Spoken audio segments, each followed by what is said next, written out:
크리스마스 분위기를 만드는 여러 요소들이 있습니다. 거리마다 울려 퍼지는 캐롤송이 있고, 또 산타크로스, 루돌프 사슴, 또 크리스마스 트리, 이런 것들이 크리스마스가 다가오구나라는 그런 느낌을 줍니다. 또 특별히 밤을 밝히는 크리스마스 조명이 크리스마스가 다가오고 있다라는 것을 더 실감하게 만듭니다. 어릴 적 제가 살던 고향은 이제 어디서나 교회가 잘 볼 수 있는 그런 곳이었습니다. 12월 초가 되면 크리스마스 조명이 교회 옥상 십자가로부터 쭉 늘어뜨려서 장식되었는데, 마을 어디서나 볼 수 있는 크리스마스 조명은 제 어릴 적 아름다운 추억으로 남아 있습니다. 친구들과 함께 그 전구를 누가 많이 깨냐, 이런 대결도 하면서 그렇게 짓궂게 또 철부지 어린 시절의 추억이 기억이 났습니다. 사람들이 크리스마스 트리에 조명을 달아서 이 크리스마스를 기다리는 이유가 뭘까? 바로 주님의 오심은 바로 이 땅의 이 어두운 삶의 현실 가운데 한 줄기 빛과 같은 사건이기 때문입니다. 오늘 보면 1절 말씀을 보시면, 전에 고통받던 자들에게는 흑암이 없으리로다, 그렇게 말씀을 시작합니다. 그러니까 전에는 고통받던 자들이 있었다라는 거죠. 그리고 그들이 흑암 가운데 있었다라는 겁니다. 그 흑암으로 가득한 구체적인 상황이 이사야 8장 이제 마지막 부분에 나오는데, 그 마지막 절에서 이렇게 이사야는 이야기합니다. 땅을 굽어 보아도 환난과 흑암과 고통의 흑암뿐이니 그들이 심한 흑암 가운데로 쫓겨 들어가리라. 땅을 굽어 보아도 환난과 흑암과 고통의 흑암뿐이었다라고 당시의 상황을 이야기합니다. 도대체 이사야가 예언하는 이 당시의 이스라엘의 상황은 어떤 상황이었는가? 간략하게 말씀드리면, 이스라엘은 이미 이제 남과 북으로 분열된 지 오래되었고요. 그리고 그 당시 아수르라는 제국이 점점 강성해져서 북이스라엘을 공격하고 또 그 주변 나라였던 아람을 공격하는 상황이었습니다. 그래서 북이스라엘이 이제 아수르에게 대항하기 위해서 주변 나라였던 아람과 동맹을 맺습니다.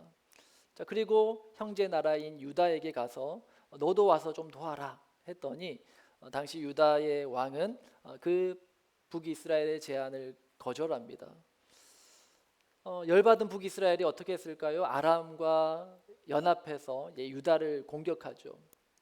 자, 그 상황에서 유다는 가만히 있을 수 없으니 당대 최고의 권력이었던 아수르에게 원조를 요청한 그런 상황이 이사야가 지금 이와 같은 예언의 말씀을 하고 있었던 당시의 상황입니다. 하나님의 나라였던 이스라엘은 완전히 박살이 난 상황이죠. 하나님의 나라에 하나님은 없습니다. 그러니 하나님이 이스라엘을 지켜주실 이유도 없죠. 답답한 북이스라엘은 아람에게서 살 길을 찾고, 또 남유다는 아수르에게 가서 원조를 요청하는 그런 상황이었습니다. 오늘날 우리의 상황은 어떻습니까? 이스라엘이 남과 북으로 분열했듯이 오늘날의 교회도 하나 되지 못하고 분열되는 그런 양상을 보게 됩니다. 서로가 서로를 공격하고 또 그 공격에 방어하기 위해서 외부의 도움을 받습니다.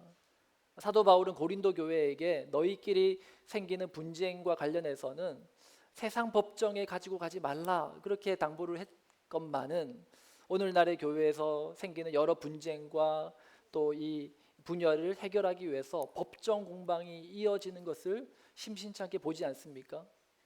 자, 이런 교회를 바라보는 세상의 시선은 차갑기만 하죠. 사람들은 점점 교회를 떠나갑니다. 크리스마스가 다가오면서 거리마다 켜지는 이 크리스마스 트리 조명의 참된 의미에 대해서 사람들은 더 이상 궁금해하지 않습니다. 그저 어느 백화점이, 어느 쇼핑몰이 더 화려하게 크리스마스 장식을 하나, 그것만 궁금할 뿐입니다.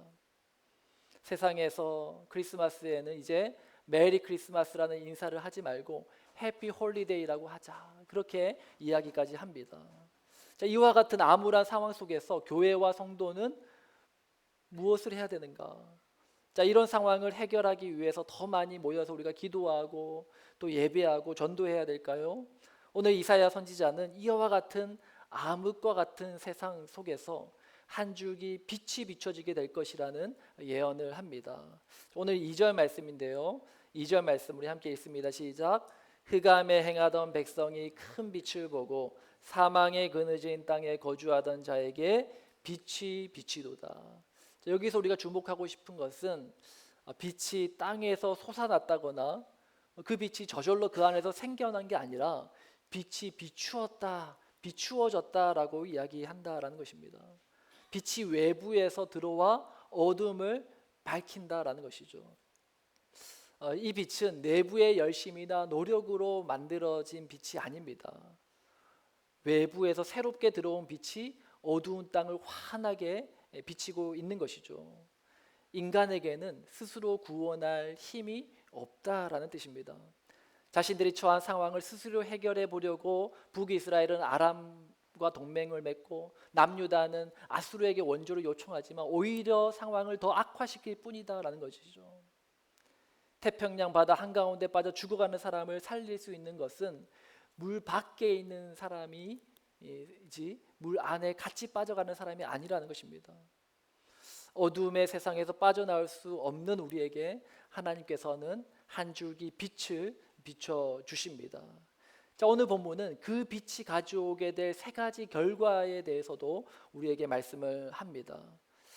오늘도 죄와 슬픔의 권세에 눌려서 빛을 상실한 이 세상에 하나님이 비추시는 큰 빛이 비춰질 때 일어나게 될 그 결과, 오늘 우리 모두의 삶에도 하나님이 비추는 이 빛으로 말미암아 아름다운 결과를 경험하게 되는 우리 모두의 삶이 되시기를 예수님의 이름으로 축복합니다.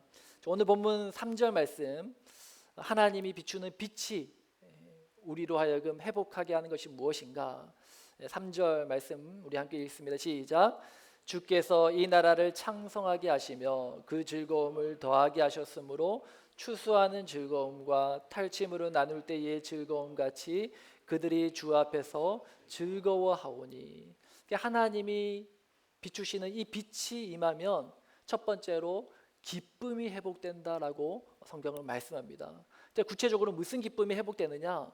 추수하는 즐거움이 회복될 것이고 또 탈취물을 나눌 때의 즐거움이 회복된다라고 말씀합니다. 전에는 추수하는 기쁨이 없었어요.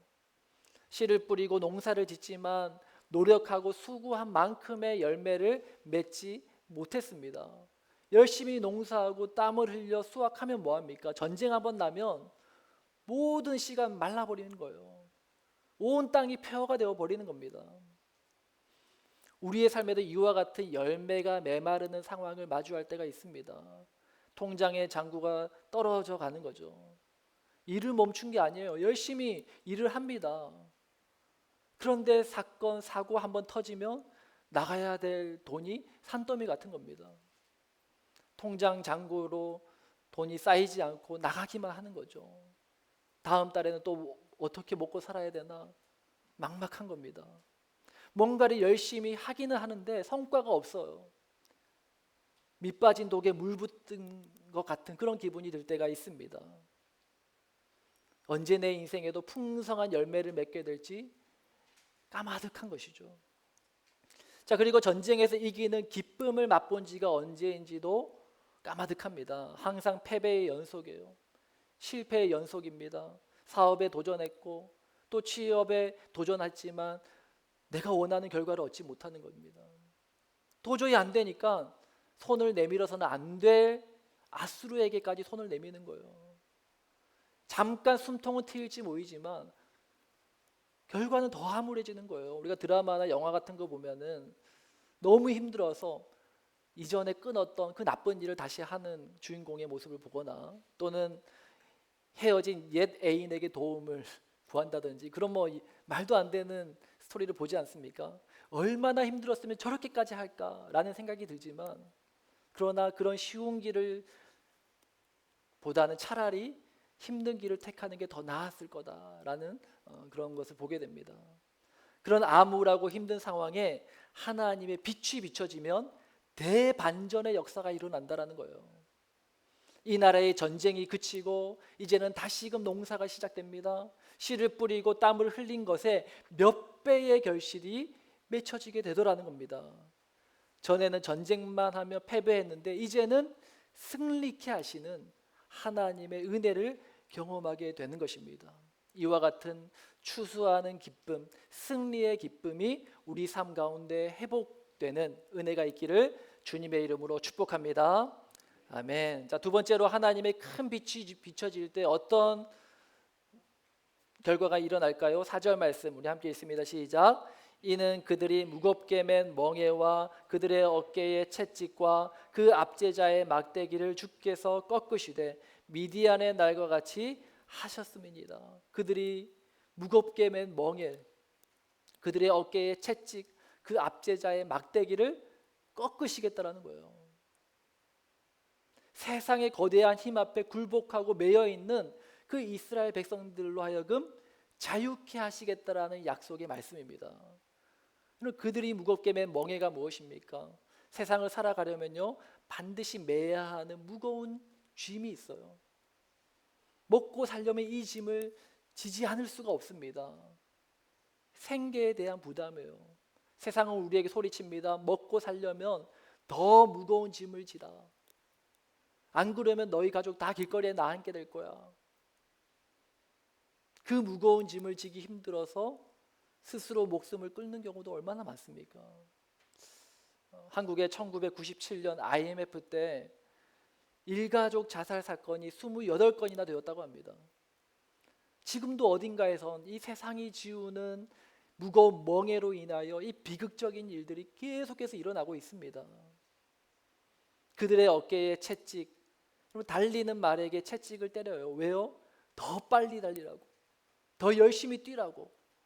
세상은 우리에게 더 열심히, 더 노력해서 더 성과를 내라고 소리쳐요. 회사는 직원들에게 채찍질하고, 학교는 학생들을 채찍질하고, 부모도 자녀들을 채찍질하는 사회, 서로가 서로에게 채찍질하는 그러한 세상 가운데 우리가 살아가고 있다는 것입니다. 압제자의 막대기는 무엇입니까? 멈추는 자, 실패한 자, 넘어진 자에게 가해지는 가혹한 세상의 형벌이에요. 세상은 그들에게 말합니다. 너는 실패자야, 너는 낙오자야, 너는 루저야. 그런 딱지를 붙이는 겁니다. 그래서 우리는 우스갯소리로 그런 말 하지 않습니까? 이번 생은 틀렸어. 농담인데 농담이 아닌 세상의 우픈 현실입니다. 그런데 하나님이 비치는 이 큰 빛이 세상 가운데 비춰지면 이 세상의 멍에와 채찍과 막대기를 꺾으시고 우리에게 진정한 참 자유를 주신다고 약속하십니다. 물론 세상은 여전히 우리에게 멍에를 지우려고 할 것이고 우리를 채찍질할 것이고 또 막대기를 휘둘려 할 것입니다. 세상은 멈추지 않아요. 하지만 참 빛을 경험한 자는 더 이상 이 세상이 주는 멍에가 무겁지 않습니다. 채찍이 아프지 않습니다. 막대기가 두렵지 않아요. 왜요? 그 모든 것으로부터 자유함을 얻었기 때문입니다. 자, 세 번째로 하나님의 큰 빛이 비춰질 때 어떤 결과가 일어나느냐? 우리 5절 말씀 함께 읽습니다. 시작. 어지러이 싸우는 군인들의 신과 피 묻은 겉옷이 불의 섭같이 살라지리이다. 무슨 말씀입니까? 그 땅에 전쟁과 분쟁과 싸움이 멈추게 될 것이라는 약속이에요. 다시 말해서 평화를 약속하시는 말씀입니다. 관계의 문제가 해결된다라는 뜻이에요.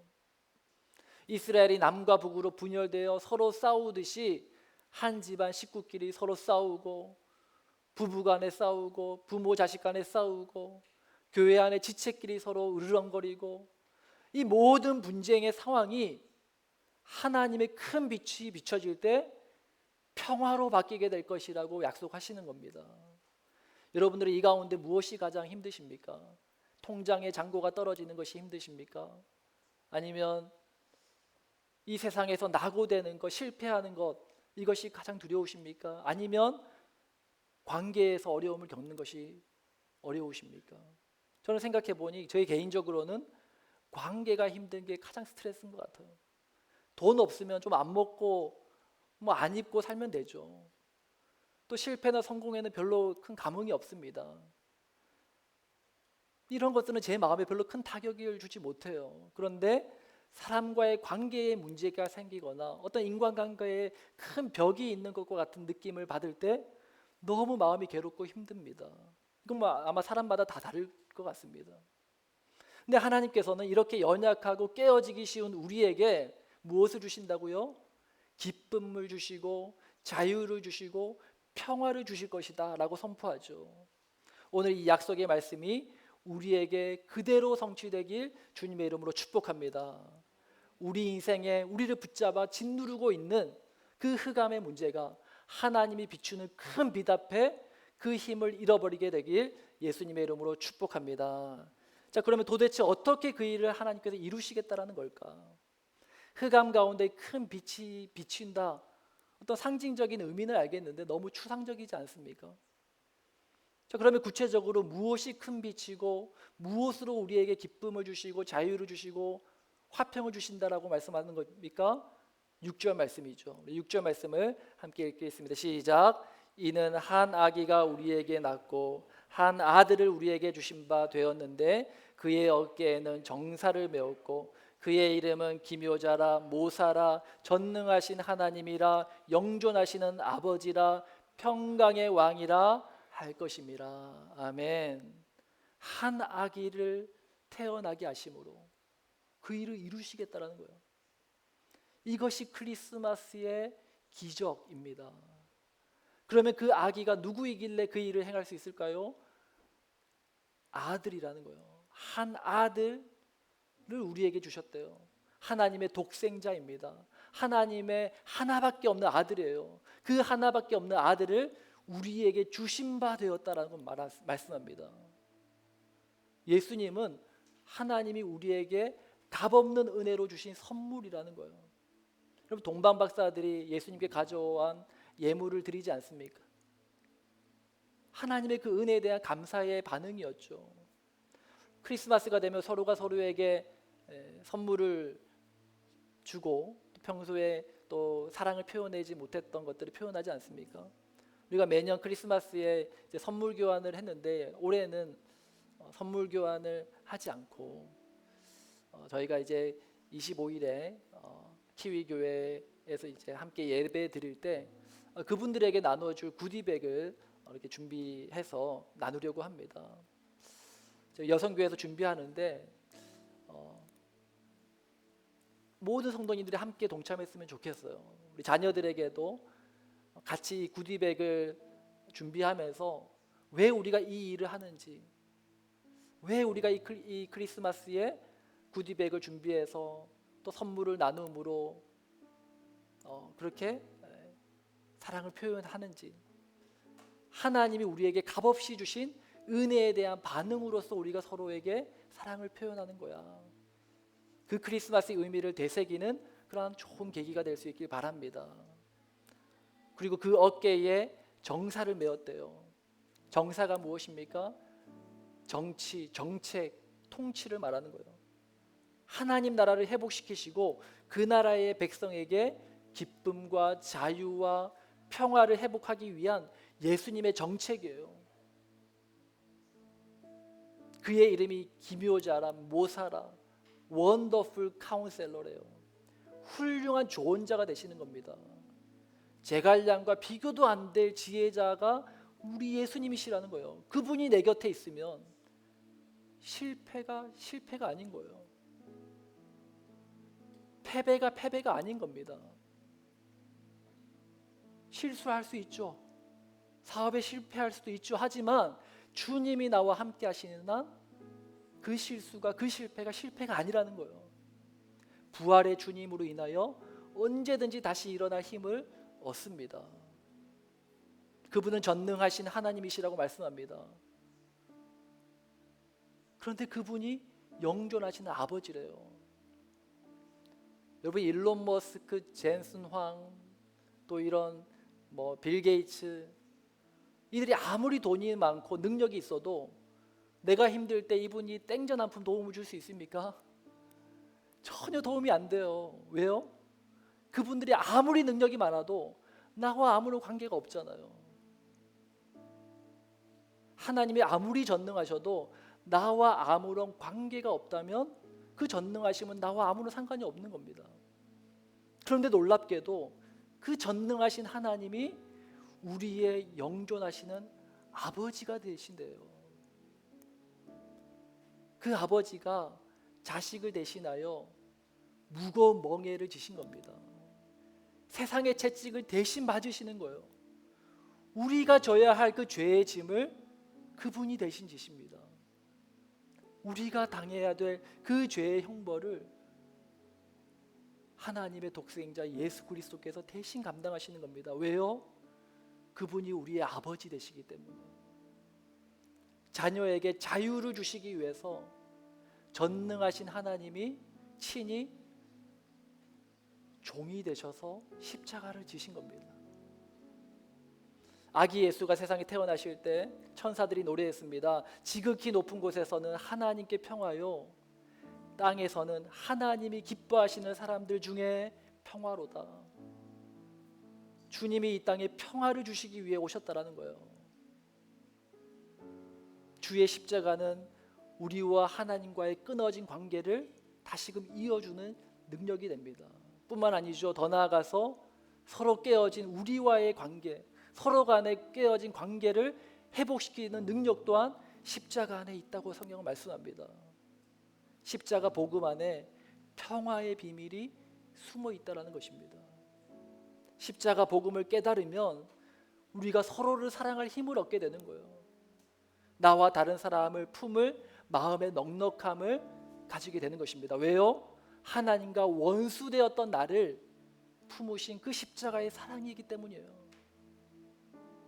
그 사랑이 이제 나와 원수되었던 그 사람을 이해하고 용서할 능력이 된다는 것이죠. 말씀의 결론을 맺습니다. 찬양팀 나와주시고요. 크리스마스가 우리에게 던지는 메시지는 이겁니다. 7절 말씀 우리 함께 읽습니다. 시작. 그 정사와 평강의 더함이 무궁하며 또 다윗의 왕좌와 그의 나라에 군림하여 그 나라를 굳게 세우고 지금 이후로 영원히 정의와 공의로 그것을 보존하실 것이라. 만군의 여호와의 열심히 이를 이루시리라. 아멘. 만군의 여호와의 열심히 이를 이루신대요. 우리의 열심이 이것을 이루는 것이 아니라 하나님이 이미 시작하셨고 시작하신 하나님이 반드시 이루실 거라는 거예요. 하나님의 나라 하나님이 시작하셨어요. 2000년 전에 오신 그 예수 그리스도를 통하여 그 하나님의 나라를 이루셨고 이제 다시 오실 그 예수님을 통하여 하나님 나라를 완성하시는 겁니다. 그럼 우리가 할 일은 뭘까요? 그 하나님의 열심히 나를 쓰시도록 나를 주님께 내어드리는 겁니다. 아무리 하나님이 큰 빛을 비춰도 그럼 문을 닫고 있으면 그 안으로 빛이 들어가지 못하잖아요. 내 마음의 문을 열면 그 빛이 내 안으로 들어와 내 심령을 변화시키고 내 삶의 기쁨을 회복시키시고 자유를 회복시키시고 진정한 평화를 회복시키실 줄 믿습니다. 그 놀라운 하나님의 역사가 크리스마스를 맞이하는 우리의 삶 가운데 또 우리 가정 가운데 우리 하늘샘 교회 가운데 회복해 되기를 예수님의 이름으로 축복합니다. 우리 시간 함께 말씀을 생각하면서 함께 찬양하고 기도하기 원합니다.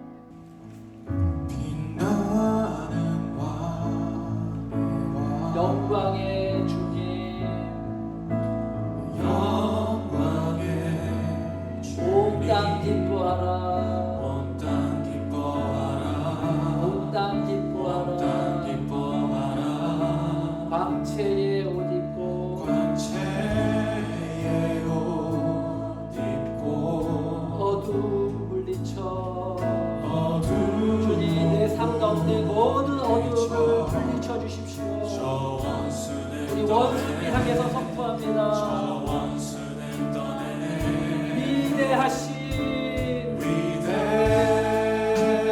위대하신 주 찬양의 위대 위대하신 주 모두 알게 되리라. 위대하신 주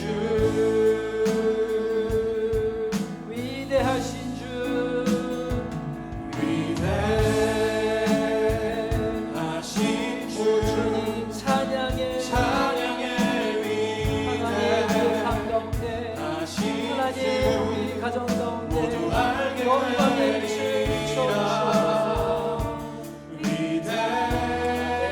위대하신 주 영원한 주의 주 영원한 주의 주 시간의 주관자 시간의 주 알파와 오메가 알파와 오메가 아멘. 삼위의 하나님 아바 성령 예수 사자와 어린 양 사자와 어린 양 안에 위대하신 찬양의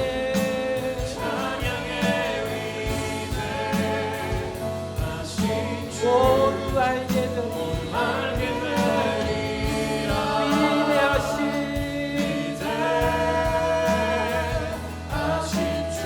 한 번 더 믿음으로 선포합시다.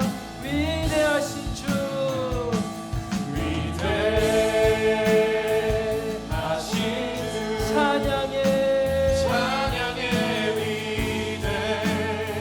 위대하신 주 모두 알게 되리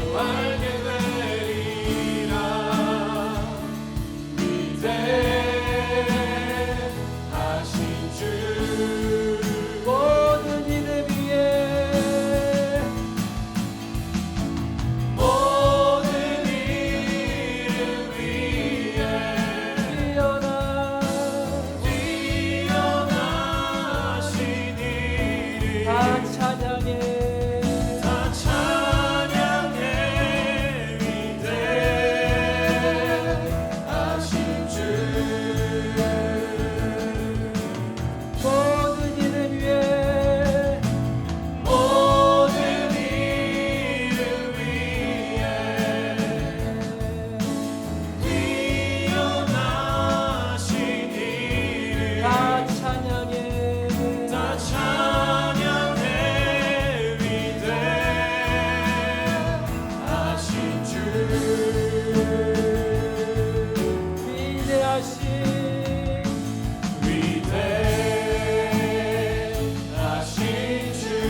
주시옵소서. 하나님 우리 가정 가운데 어둠이 물러나게 하여 주시옵시고 영광의 빛을 비춰 주시옵소서.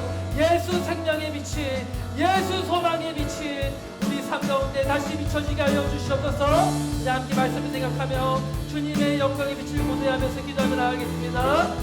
오 주님 인도하여 주시옵소서. 하나님의 어둠의 삶 가운데 하나님의 우리 인생 가운데 하나님의 영광이 비춰지게 하여 주시옵소서.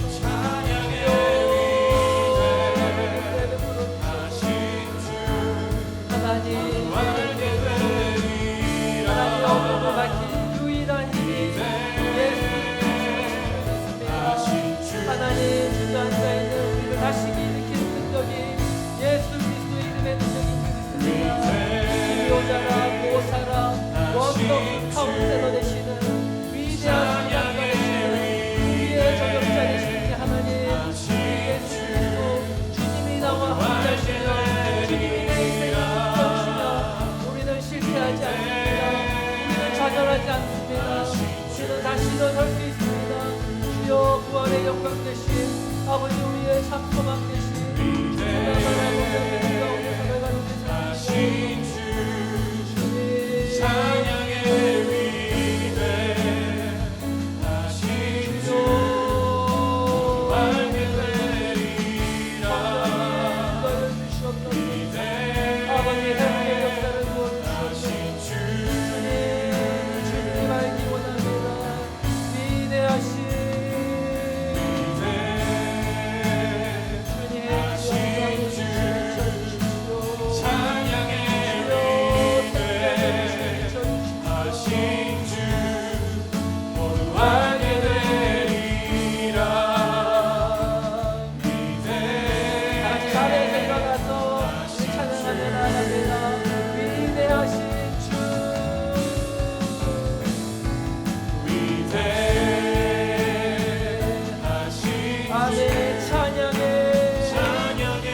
다 주의 크신 이름 높이며 우리에게 우리에게 행하신 위대한 일 감사하세 오 주의 신실하신 그 사랑 온 땅과 하늘 온 땅과 하늘 위에 계셔 홀로 영원하신 이름 다 주의 크신 이름 높이며 다 주의 크신 이름 높이며 우리에게 행하신 우리에게 행하신 위대한 일 감사하세 오 주의 신실하신 그 사랑 온 땅과 하늘 온 땅과 하늘 위에 계셔 홀로 영원하신 마지막으로 믿음으로 선포합시다. 다 주의 크신 이름 높이며 다 주의 크신 이름 높이며 우리에게